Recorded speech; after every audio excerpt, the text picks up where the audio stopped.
Everyone, আসসালামু আলাইকুম। Welcome back to my channel. কেমন আছো তোমরা সকলে? আশা করছি সকলে খুব ভালো এবং সুস্থ আছো। আল্লাহর রহমতে আমরাও বেশ ভালো আছি। কুয়াশাময় সকাল, তোমাদের সঙ্গে একদম সকাল সকাল ভিডিও শেয়ার করতে চলে এলাম। এখন বাজে 7টার মতো। আর দেখো কিভাবে কুয়াশাটাই আজকে হয়েছে। আজকে কিন্তু প্রথম এত কুয়াশা, মানে এই শীতের দিনে।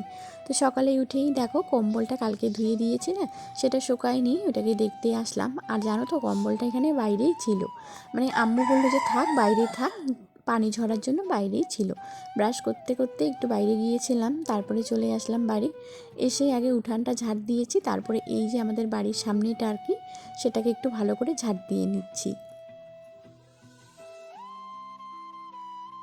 আজকে যেহেতু খুব ঠান্ডা, খুব শীত করতেছে, কুয়াশাময়, সে কারণেই বর বলল আজকে খিচুড়ি খাবে। বরের আবদারে আজকে কিন্তু খিচুড়ি রান্না করব।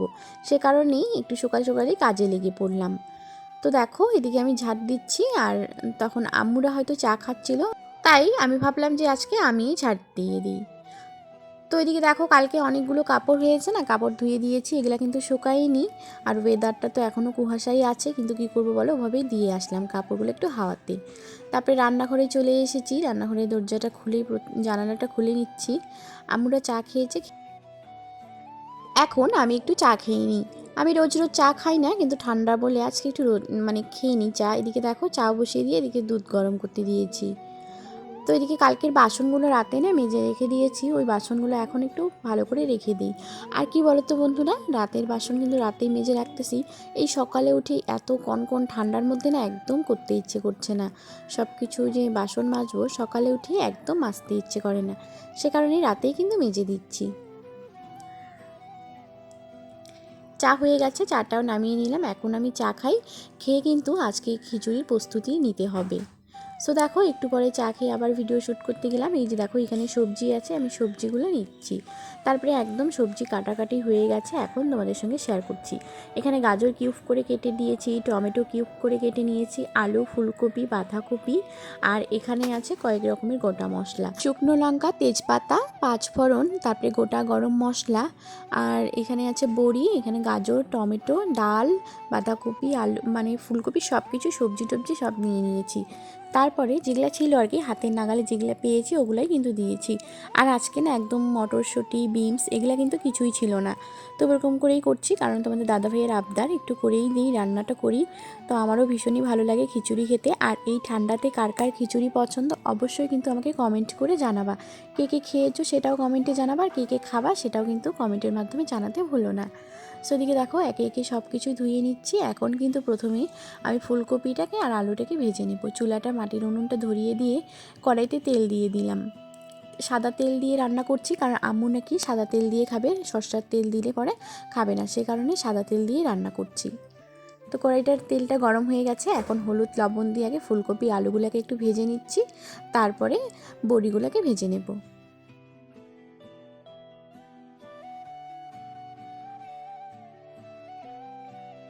তো আমার একদম লাল লাল করে ভাজা হয়ে গেছে, অফ ক্যামেরা ভেজে উঠিয়ে নিয়েছি আর কি।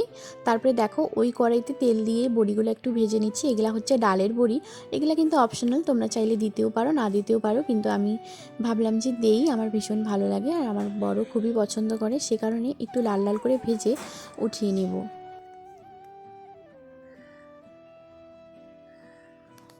তেমন একটা কড়া ভাজা দেবো না, দেখো একটু হালকা হালকা কালার চলে এসেছে, এরকম করে কিন্তু উঠিয়ে নিলাম।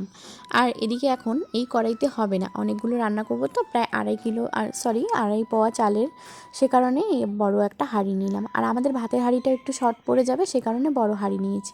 হাঁড়ির মধ্যেও সাদা তেল দিয়ে নিয়েছি। আর একটা আইডিয়া করে নিচ্ছি, জানো তো আমি না অনেকদিন পরই রান্না করছি, তো সে কারণে খিচুড়ি আমি একা কখনোই রান্না করিনি। এর আগে রান্না করেছিলাম তখন কিন্তু আপার সাথে ছিল, মানে আমার বড় যার সাথে ছিল। আজকে কিন্তু খিচুড়িটা আমি একাই রান্না করছি।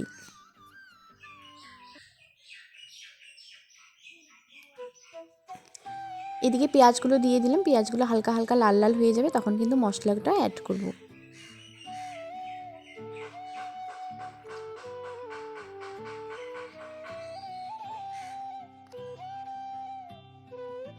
সমস্ত কিছু উপকরণ একবারে কিন্তু দিয়ে দিয়েছি, একটু হালকা হালকা ভেজে নেব, তারপরে বাকি সব জিনিস আবার দিতে হবে। তো এখানে আগে মশলাটাই দিয়ে নিচ্ছি, মানে গোটা জিরে, তারপরে অনেক কিছু দিয়ে আদা রসুনের পেস্টটাও দিয়ে দিলাম, আর ধনে গুঁড়ো, তারপরে জিরে গুঁড়ো, গরম মশলার গুঁড়ো, এভাবে মানে বাটা মশলাগুলো কয়েকটা দিয়ে নিলাম। এখন কিন্তু ভালো করে ভাজা হয়ে গেছে, লাল লাল করে ভেজে নিয়েছি। এখন চাল ডাল একসঙ্গে দিয়ে একটু ভাজবো, তার আগে একটু চালটাই দিয়ে দিলাম। চাল ডাল একটু ভাজলে পরে ওই আষ্টে গন্ধটা আর থাকবে না, ডালের মধ্যে যে একটা গন্ধ বের হয় সেটা থাকবে না। তোমাদের দাদাভাইকে বলেছিলাম যে মুগ ডাল আর মুসুর ডাল দুটাই নিয়ে আসতে, কিন্তু ভাগ্যিস আমাদের এদিকে আশেপাশে একটা দোকানেও পাচ্ছিল না, সে কারণেই মুগ ডাল দিতে পারিনি। সব কিছু এমনি মুসুর ডাল দিয়ে রান্নাটা হচ্ছে আজকের খিচুড়িটা। মুগ ডাল মুসুর ডাল দুটাই একটু মিক্স করে দিলে না অনেক ভালো লাগে খেতে। তারপরে দেখো এখানে আমি বাঁধাকপি সবজি, গাজর, এই সমস্ত সবজি দিয়ে দিয়েছি একবারে, ফুলকপিটা আর আলুটা বাদ দিয়ে। কয়েকটা বাসন আছে, বাসনগুলো একটু মেজে রেখে দিই। আর এদিকে ছোট ছোট বাসনগুলো না এখানেই মাজতেছি, আর হাঁড়ি পাতিলগুলো এখন এখানে মাজবো না। আর জানো তো মানে কুয়ার পাড়ে চলে গেলে না এদিকে যদি পুড়ে যায়, সেই কারণে কিন্তু আর খিচুড়ি কিন্তু তাড়াতাড়ি একটু লেগে যায়, সে কারণে এখানেই বাসনগুলো মেজে নিচ্ছি আর বারবার ওদিকে দেখতেছি।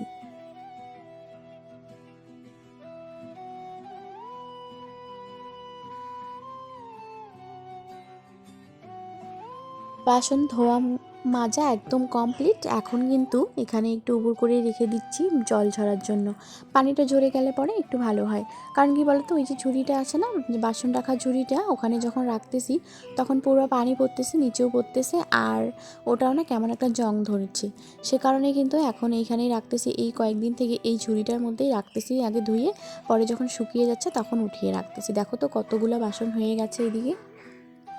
সব কিছু এখন এখানেই থাক, আর পরে ওগুলো যখন শুকিয়ে যাবে তখন ঠিক করে রাখবো।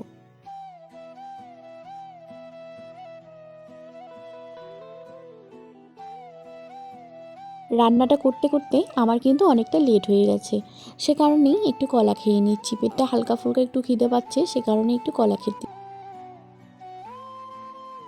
খালি পেটে ফল খাওয়া যায় না, আমিও কিন্তু জানি, কিন্তু কি করব বলো, এখন আর কিছু খেতে ইচ্ছে করছে না, একটা কলাই খেয়ে নিচ্ছি। কালকে কিন্তু কমলা খেয়েছি, আজকে ভাবলাম যে একটা কলাই খেয়ে নিই।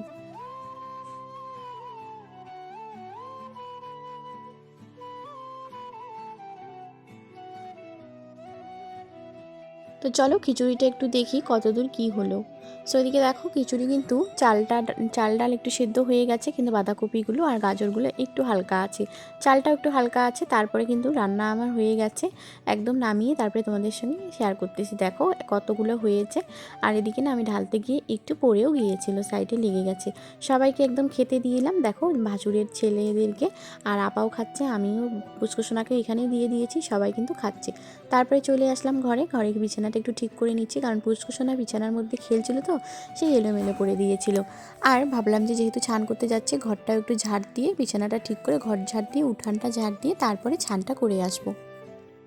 বাবু যেহেতু এখনও অনেক ছোট, সে কিন্তু বারবার বিছানায় উঠে এরকম করেই নষ্ট করে দেয়, মানে এলোমেলো করে দেয় আর কি, চাদরটা একদম কুঁচকিয়ে যায়।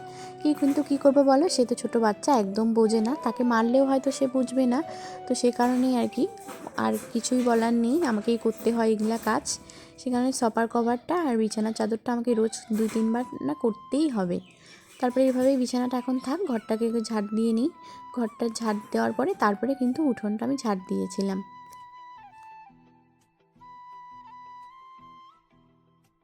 একটা কাপড় ছিল, কাপড় ধুয়ে একদম ছান করে চলে এসেছিলাম, তখন আর আর কোনো ভিডিও শ্যুট করা হয়নি, একদম কিন্তু শুয়ে পড়েছিলাম আমি।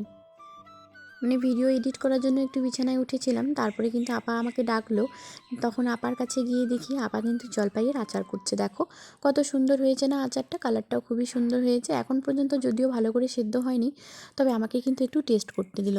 টেস্ট করে খেলাম বিকেলবেলা, খুবই সুন্দর হয়েছে, মানে অনেক ভালো লাগতেছিল। তো আজকের ভিডিওটা এখানেই শেষ করছি, ভালো লাগলে লাইক, কমেন্ট, শেয়ার এবং সাবস্ক্রাইব করে দিও। দেখা হচ্ছে নেক্সট কোনো ভিডিওতে, ততক্ষণের জন্য